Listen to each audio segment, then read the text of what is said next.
Allez, ultime news avant le départ de la course à 20h que vous pourrez retrouver donc la course sur Team Motorsport en direct. Abonnez-vous ou sur le Twitch Team F1 si vous préférez Twitch, tout simplement. Ça sera sur les deux en simultané.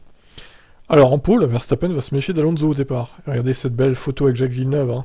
Son idole à Jacques, Max Verstappen. Quelle image. Ah, ça aurait été drôle que ce soit Hamilton à la place de Verstappen. J'aurais bien rigolé. Eh bien, c'est juste très délicat en piste, vous savez, surtout en Q1, la visibilité, et bien sûr les pilotes qui essaient de trouver un peu d'écart. Vous devez ralentir, vos pneus refroidissent, vous êtes vraiment à la limite avec l'adhérence. Donc pour moi, la Q1 n'a pas été la plus facile. Mais ensuite, ça a commencé à être de plus en plus agréable. Quand la piste a commencé à sécher, vous commencez à avoir un peu plus d'adhérence sur le mouillé. Et oui, alors en Q3, bien sûr, il s'agit d'essayer de mettre un bon tour en banque, mais aussi d'essayer de suivre l'évolution de la piste, et d'être sur la piste au bon moment. Heureusement, tout s'est bien passé. Verstappen n'avait jamais roulé sur le mouillé. Au Canada, a-t-il dû expérimenter pour trouver les bonnes lignes et l'adhérence? Oui, un peu. La première fois, vous essayez toujours des choses différentes. Vous pensez que l'adhérence est, et surtout faire fonctionner les pneus. C'était la chose la plus importante avant même les lignes. Mais comme je l'ai dit, dès qu'il a commencé à sécher, les pneus ont finalement commencé à travailler un peu plus facilement. C'était amusant à piloter.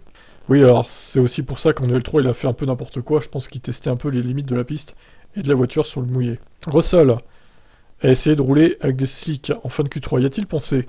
Non, c'était tout simplement trop humide à certains endroits, comme le virage 1 et 2. Alors honnêtement, ouais, c'est une grosse erreur hein, pour Mercedes d'avoir donné des slicks à Russell. Ah bon, après, peut-être qu'il était d'accord, hein, Russell, ça vient peut-être même de lui. Mais clairement, c'était trop mouillé. À certains endroits, c'était pas possible avec les slicks. C'était du suicide, là. Les autres endroits sur la piste étaient assez secs. Mais pour moi, ça n'a jamais été une pensée, bien sûr. Ce n'était que 2 secondes et demie entre son tour et le mien. Et vous ne pouvez pas prendre ce pari en qualif, ou quand vous avez de quoi jouer la pole. Ouais. Et puis bon, après, ça s'est pas joué à grand chose. Hein. Je pense qu'à 5 minutes près, honnêtement, les slicks auraient pu se tenter. Hein. Ouais, entre 5 et 7 minutes peut-être. À ses côtés sur la grille, il va avoir un nouveau pilote à surveiller, Alonso. Qu'est-ce que ça fait de commencer au premier rang, à côté de l'Espagnol pour la première fois? Ça fait longtemps, en 10 ans, je crois qu'il n'était plus en première ligne. Être au premier rang avec Fernando, je regardais la F1 enfant et Fernando était là, souvent, en pôle. Il gagnait, et il a eu 2 championnats. Alors partager le premier rang est une bonne chose. Bien sûr, Fernando vieillit un peu, mais il est toujours très rapide. Et je sais qu'il prend de très bons départs. Il va prendre sa chance, donc je suis prêt. Allez Fernando, s'il te plaît. Passe le premier virage, au moins, même s'il te repasse plus tard. Attaque le premier virage, bordel. Pour le spectacle, pour la beauté du geste.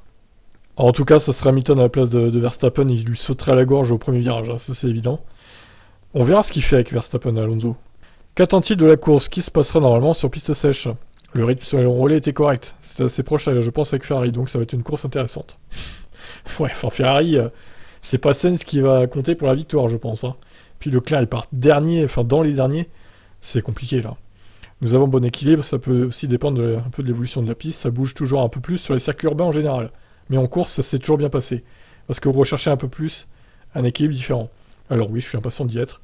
Jusqu'à présent, tout le week-end s'est bien passé, nous devons bien le terminer. Très bien. Eh ben moi j'ai hâte de voir ce que ça va donner ce Grand Prix.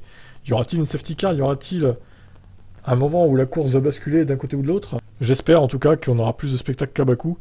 Mais en tout cas la grille de départ est fait en sorte qu'à mon avis on aura quand même plus de spectacles quoi qu'il arrive.